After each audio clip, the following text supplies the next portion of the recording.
Hello, ladies and gentlemen. This is Ralph together with Bernd Michael Land in his Synthesizer studio. And today's video blog is about the Moog Opus 3 and the Korg Delta. So stay tuned.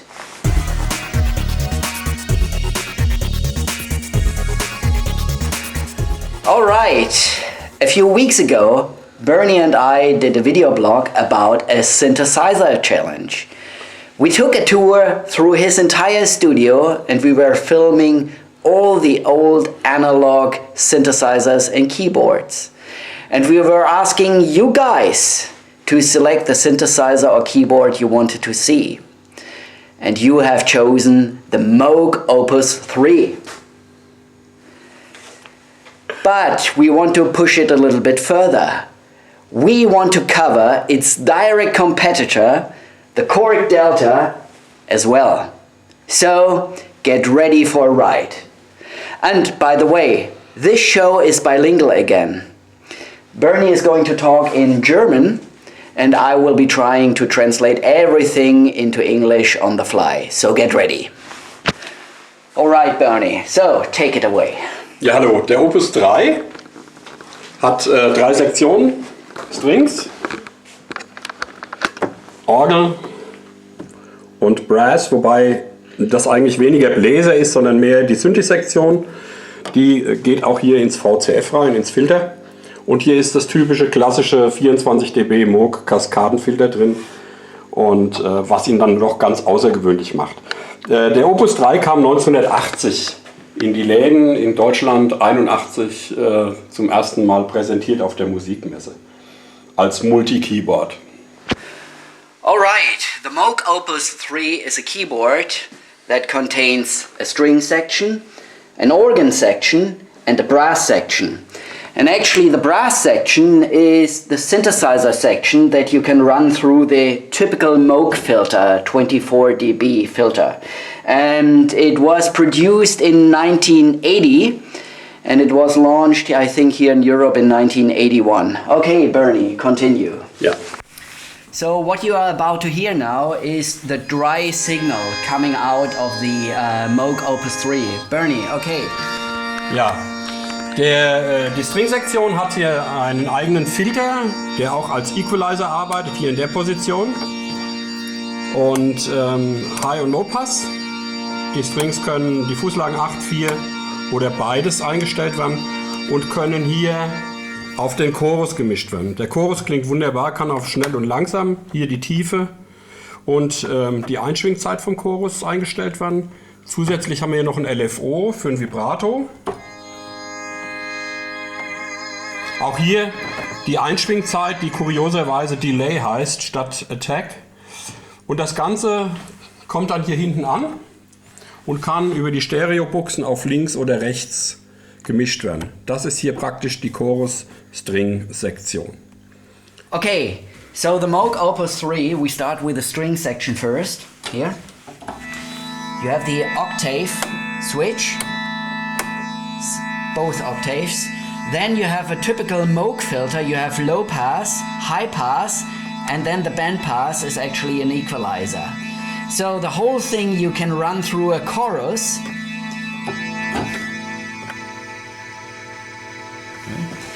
And then over here is the mixer, and then you can pan from the left to the right. Okay, and very important is also the LFO. You can set the amount, the rate and delay. But in this case, delay actually means attack. And this determines the time how quickly the LFO sets in. Ja, die Orgelsektion im Opus 3 ist ziemlich unspektakulär. Wir haben hier unsere Fußlagenschalter, also praktisch wie bei einer anderen Orgel die Zugriegel.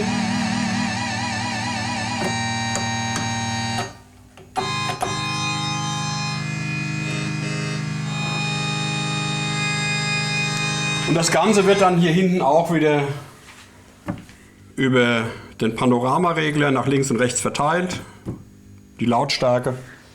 Und das ist auch schon alles zur Orgelsektion. Alright, so now we cover the organ section of the Moog Opus 3. The sound generation is very simple. It's like organ drawbars.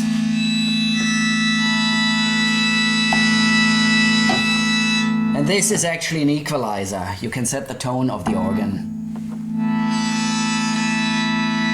And over here in the mixer, you can do the panning from either the right to the left, middle. And the organ can neither be sent through the chorus nor through the filter. Bernie, that's about it. Das Beste an dem Opus 3 ist ja eigentlich diese letzte Sektion Brass, weil hier haben wir das typische Moog-Filter, 24 dB Kaskadenfilter, und das ist einfach ein Gedicht.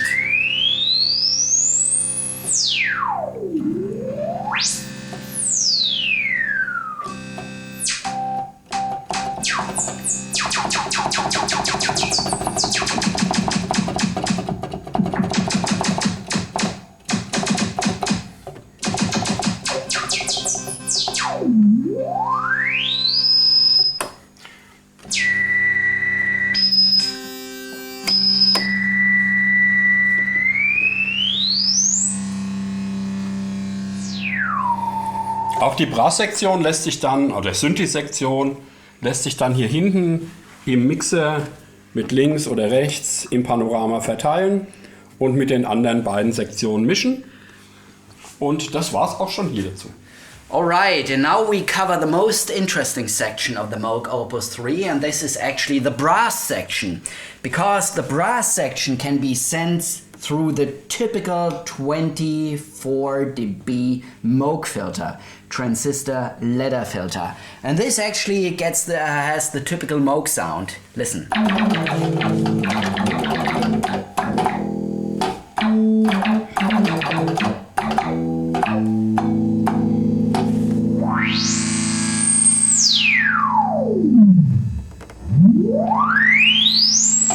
So, and over here we can mix the signal in the mixer again, you know, the volume, and then we can either pan it from the right to the left and vice versa.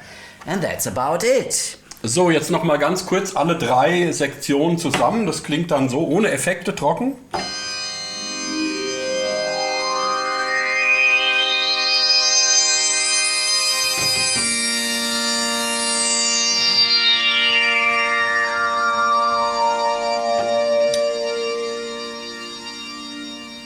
Alright, and now we are going to play the Moog Opus 3 with all three sections, the strings, the organ and the brass, and we send it through an effect. And that's the Moog-Foga effect, a delay, analog delay, and a chorus. So, listen in.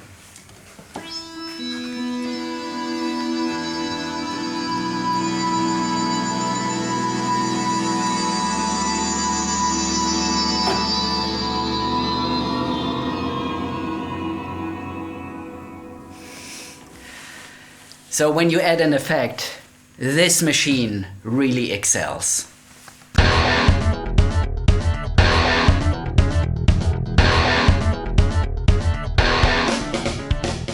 Alright, and now it's the Korg Delta's time. That's what we thought. But now, after switching it on, playing it a bit, and it was nice, all of a sudden the filter died. So, the low pass filter is not working anymore. You see, sound is gone. So anyway, I want to use the chance to explain you the Korg Delta a little bit. I haven't been using this machine, I think, for 30 years. And actually, I'm quite surprised that it worked after 30 years, but it worked only for half an hour. Okay, so the sound generation is actually like an organ. You have here organ drawbars.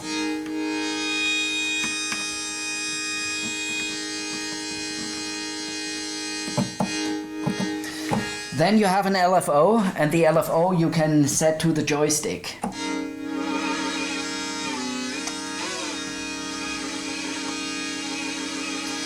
So what's different to the Moog Opus 3 is actually white noise.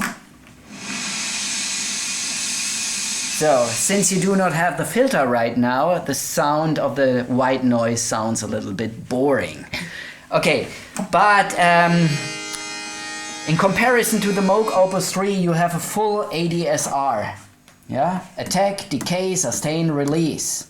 Yeah, and then you can set it to the filter.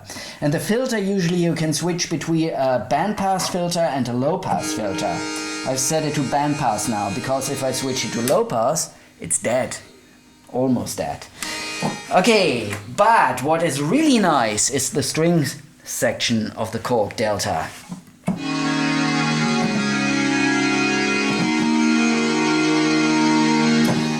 The sound now is without any effect. It's a dry signal, yeah?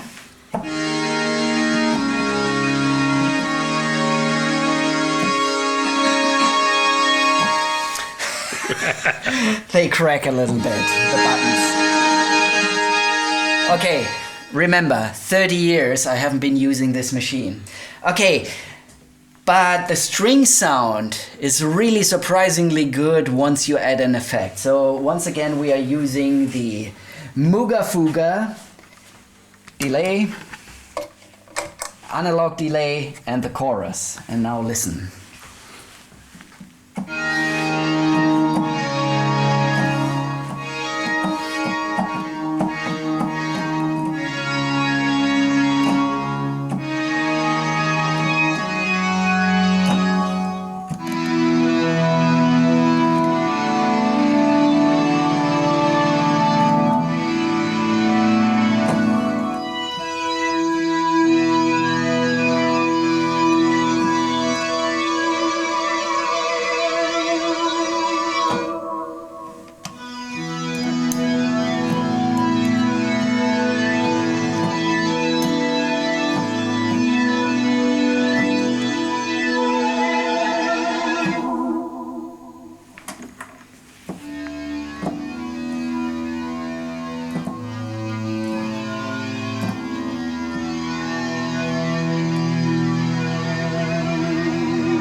Alright, this is the end of today's episode.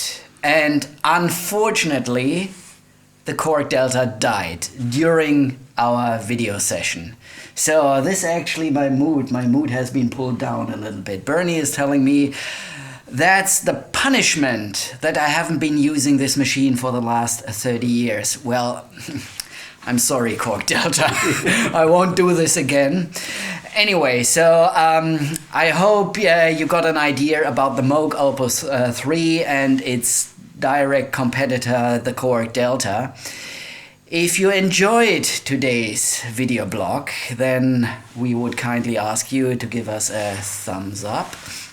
And if you haven't done it yet, I kindly ask you to please subscribe to my channel. You find the link here below.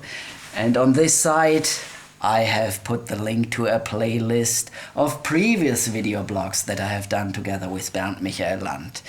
So for today, we say goodbye. Bye. Have a good week. I see you next time. Take care. Peace.